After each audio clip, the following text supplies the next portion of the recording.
Que as palavras dos meus lábios e o meditar do meu coração sejam agradáveis na tua presença, Senhor, rocha minha e redentor meu. Nesta manhã de domingo, irmãos, nós vamos meditar sobre fé. A passagem que nós pegamos para iniciarmos a nossa reflexão encontra-se em Marcos capítulo 9, versículo 14 a seguir. Quando eles se aproximaram dos discípulos, viram numerosa multidão ao redor e que os escribas discutiam com eles. E logo toda a multidão, ao ver Jesus, tomada de surpresa, correu para ele e o saudava.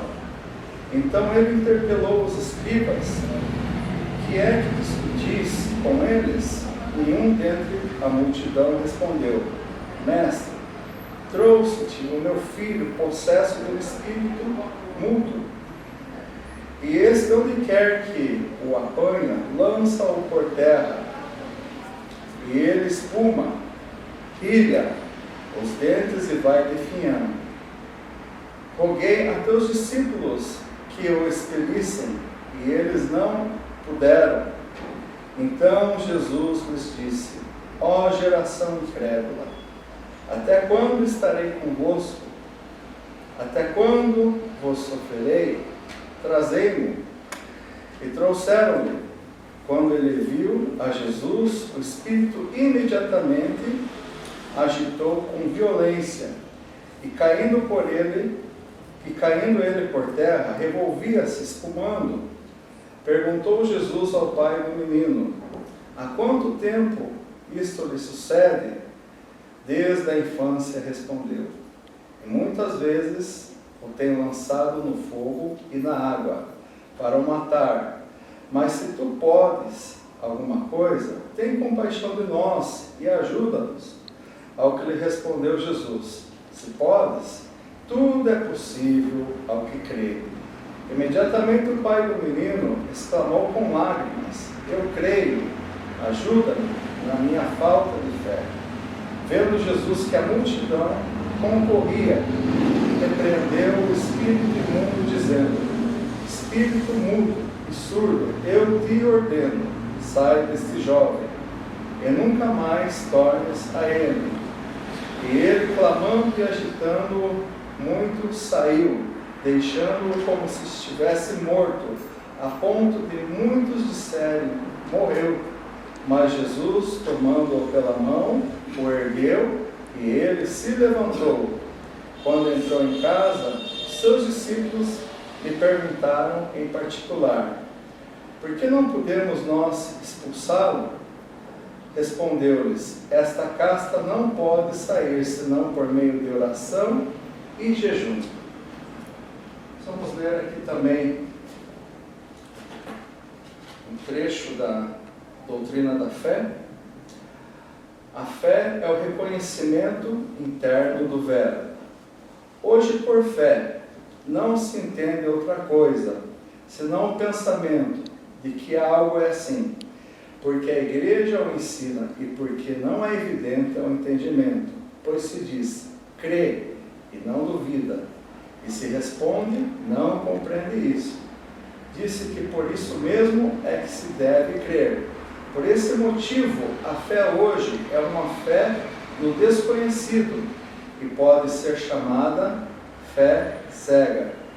E visto que é um ditame interno de alguém em outro, é uma fé histórica. A fé mesma não é outra coisa senão o reconhecimento de que algo é assim, porque é um verbo. Com efeito, quem está nessa fé pensa e fala assim: isto é um verbo, por isso o creio.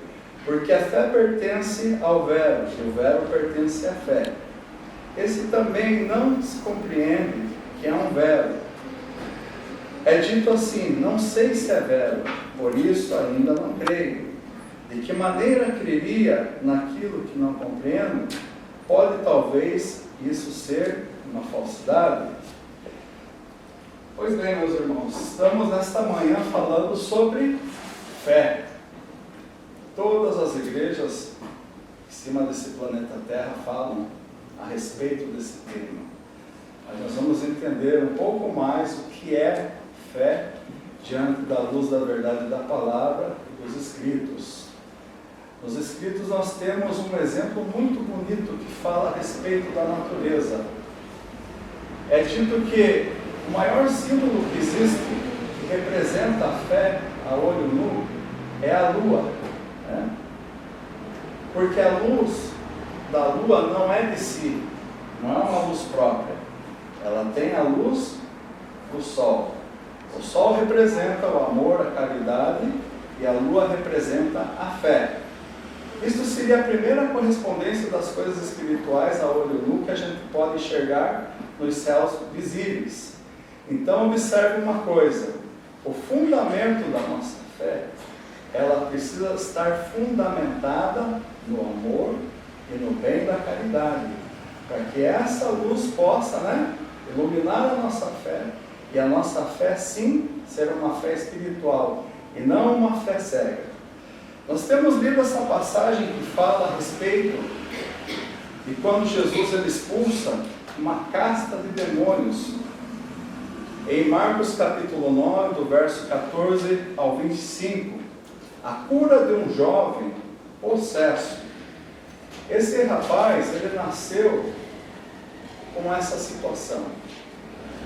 Ele caía no fogo, ele caía na água, ele gritava, era assustador o comportamento dele. Era um espírito mudo que estava lançado sobre a vida dele. Nos dias atuais, ainda existem algumas manifestações, como nós acompanhamos, em igrejas que trabalham com essa prática de expulsar demônios, mas nos dias que o Senhor esteve aqui, a coisa era pior, a coisa era terrível. É por isso que ele veio no momento exato para colocar ordem, porque se ele não viesse naquele momento, esse mal, essa casta que estava tomando conta de muitos homens na terra, tomaria conta da mente de muitas pessoas. O Senhor ele veio no exato momento para colocar ordem em todas as coisas. Esse menino, quando ele caía, ele rangia os dentes, ele babava, como aquela figura que nós estamos vendo ali na televisão. Ele se jogava por terra, ele chorava, ele incomodava todo mundo. E um pai não quer ver um filho assim, porque por mais difícil que fosse a situação, o papai dele amava ele, a mãe dele certamente também. Eu acredito que procuraram recursos na medicina do tempo, em muitas coisas que não resolveu, até que eles ouviram falar que existia alguém chamado Jesus, que estava transformando todas as coisas. Mas para não se aproximar de Jesus, primeiro eles procuraram os discípulos. Mas observem bem, meus irmãos, os discípulos não puderam expelir aquele mal. Não conseguiram resolver aquela tarefa. E diante disso, então, eles tomaram uma correção de Jesus. Jesus fala o seguinte: olha, vocês são geração incrédula. Até quando vocês vão sofrer com essa coisa de não resolver as situações do interior, das coisas que são elevadas, das coisas que são espirituais, das coisas que os nossos olhos naturais não enxergam? Geração incrédula, até quando sofrereis? E o Senhor, é claro, Ele não deixa ninguém sem resposta. Todo homem que se aproxima dEle tem uma resposta assim para a sua vida. Todo homem que se aproxima dEle, por mais que esteja com uma vida bagunçada, com uma vida errante, se esse homem desejar o Senhor vem, bate na porta do seu coração, entra, faz morada e ceia com Ele. Existe uma conjunção, existe uma transformação, existe uma mudança. Então o Senhor pede que tragam esse menino. E é claro, o Senhor é um Deus de ordem. Ele não foi tomando a liderança da situação e se impondo. Ele começa a conversar com o pai daquele jovem e pergunta: há quanto tempo isto lhe sucede? Observem, o Senhor sabia Todas as coisas. Ele sabia que existia um estáter na boquinha de um peixe que estava lá no fundo do mar, quando ele chama Pedro e pesca aquele exato peixinho. Ele sabia tudo o que estava acontecendo naquela família, naquela situação, presente diante dos seus olhos. Mas ele queria ouvir. E aqui vem um entendimento que nós sabemos que é muito importante para a nossa vida. A nossa confissão. As coisas que estão lá dentro de nós e que são difíceis da gente compartilhar com o nosso semelhante. Talvez só a pessoa que está muito próxima de nós é que sabe algumas coisas, alguns detalhes íntimos da nossa vida, mas existem coisas que estão lá dentro da nossa alma, do nosso coração, da nossa vida. E diante disso daqui, então, o Senhor, Ele queria ouvir, assim como Ele continua desejando ouvir o que está lá dentro do nosso coração e da nossa mente. Ele pergunta: há quanto tempo isso vem acontecendo? Há quanto tempo nós estamos, de repente, com algo mal resolvido lá dentro do nosso coração, da nossa mente, da nossa vida no conjunto? Nesta manhã, essa palavra do Senhor vem para mim e para cada um de vocês. O que existe lá dentro de nós que precisa ser resolvido? Ele quer ouvir. Talvez nem o nosso amigo mais próximo merece ouvir algumas coisas de nós. Talvez você se encapule de abrir o teu coração com alguém próximo de ti. Mas o Senhor é Deus visível e presente, que deseja ouvir a nossa súplica, a nossa confissão. Esses males que estão lá dentro de nós, essas coisas mal resolvidas na linha do tempo da nossa vida, o Senhor deseja pegar uma história dessa e transformá-la para um bem para todos nós. E aquele pai então responde: olha, desde a infância acontece essa situação. Às vezes esse menino ele cai no fogo, às vezes ele cai na água, e muitas vezes esse espírito maligno tentou até mesmo matar. Existia uma presença de morte naquele quadro, naquela situação. Aquela casta que estava acompanhando aquele rapaz era algo que queria destruir a vida dele, mas não conseguiu destruir, porque a divina providência do Senhor estava protegendo. Durante todo o percorrer das nossas vidas, às vezes a gente não consegue entender como o Senhor tem nos livrado, como o Senhor tem conduzido os nossos passos, nos trazido de um lugar para o outro, as coisas que acontecem na nossa caminhada. É a divina providência do Senhor, porque Ele está nos modelando, nos reformando, nos preparando para uma vida de excelência. Mas diante de toda essa situação, existia um mal que precisava ser vencido. Assim como dentro de mim e dentro de cada um de nós, existem males que precisam ser vencidos. E nós sabemos quais são eles. Nós sabemos as coisas que nós precisamos atuar dentro do nosso coração. A fé sem caridade é representada na palavra como uma figura, um exemplo, os filisteus. A fé sem caridade. Nós estamos falando de fé. E falamos aqui que para você ter uma fé maravilhosa, precisa estar junto à caridade, o amor, o sol que você está iluminando, a lua. Os filisteus representam exatamente a fé sem caridade. Quantos se lembram daquele exemplo de Golias? Ao afrontar o povo de Israel, ao berrar: não há Deus em Israel, não há guerreiro, me mandaram lutar contra um menino. Mas ele não sabia que por trás de todo aquele cenário estava o braço forte do Criador. Estava ali uma presença majestosa que ia colocar ordem em toda aquela situação. Assim são os filisteus que estão lá dentro de nós. Eles bradam, eles trazem medo, eles trazem insegurança, eles trazem falta de paz, ansiedade, pensamentos, Muitas vezes de suicídio, pensamentos que tudo acabou, que não existe uma solução. Mas perante o Senhor, existe solução para as nossas vidas. E a súplica daquele pai foi tão linda que ele declara assim: mas se tu podes fazer alguma coisa, tem compaixão de nós e ajuda-nos. Abrir o coração. Quando o ser humano entra num estado de confissão assim, nos Escritos é reconhecido como um estado de humilhação. Não a humilhação que você vai passar vergonha, que alguém vai te humilhar, que você vai se sentir vergonhado. É o estado de reconhecimento que nós precisamos do Senhor em nossa vida.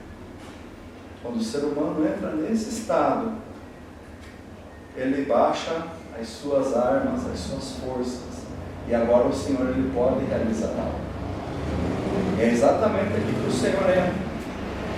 E o Senhor então declara: tudo é possível crer. Por que o Senhor responde isso? É claro que todas as coisas estão lá dentro de nós. Se nós pensarmos que as coisas darão certo, que as coisas melhorarão, a nossa fé ela começa a ser aquecida pelo poder desse amor que vem do Senhor. E as coisas começam a fluir num ângulo diferente. Aonde não existem portas, começam a se abrir portas. Aonde está ali o cheiro de morte, começa a nascer as flores da vida. Aonde existe escuridão, começa a vir a luz do Senhor. Porque sim, Ele pode e Ele faz as coisas por mim, por você até o dia de hoje. Ele tem compaixão, Ele ama nos ajudar. Mas temos que crer, acreditar que a batalha não está perdida. Nós temos um Deus que é humano, presente todos os dias da nossa vida, assim como esse sol ilumina essa terra, o Senhor ilumina a vida de cada um de nós. Com lágrimas esse pai respondeu, né? Estava pesaroso, sabe? Quando se está assim com o coração dolorido, pesado, aquela dor que te sufoca, você chega perante o Senhor e desaba a tua agonia. Lança, né, sobre Ele a ansiedade, e Ele no seu cuidado nos levanta. Ele respondeu com lágrimas esse pai: eu creio, chorando diante do Senhor. E existe um ensinamento muito bonito lá em Sabedoria Angélica, que diz que as nossas lágrimas é o Senhor nos consolando. A presença mais próxima do Senhor no momento da nossa tribulação, meus filhos. É a lágrima que corre aqui. É o Senhor nos consolando. Ele se rendeu. E agora o Senhor então veio diante dele e fez algo maravilhoso.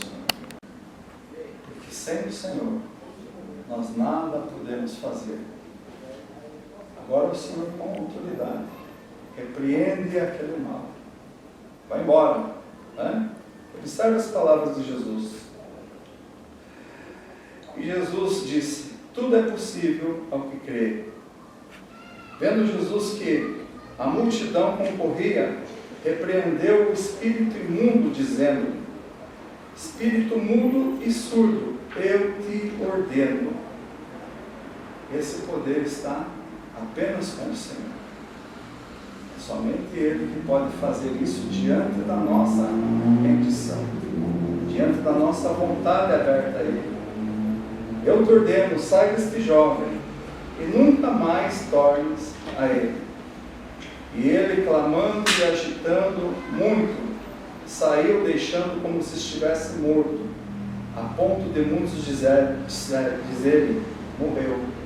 Exatamente como aquela figura ali. Parecia que o menino estava morto, sem vida. Mas perante ele estava a vida. E a vida é a luz dos homens. E o Senhor então vai, toma aquele menino pela sua mão e o levanta. Todos viram a transformação que o Senhor fizera naquele instante. Assim o Senhor deseja transformar a minha vida, meu irmão, e a sua vida. Cada dia, Ele deseja melhorar o nosso coração, a nossa mente, e essa fé tão incrédula que existe dentro de nós, que é como um filisteu.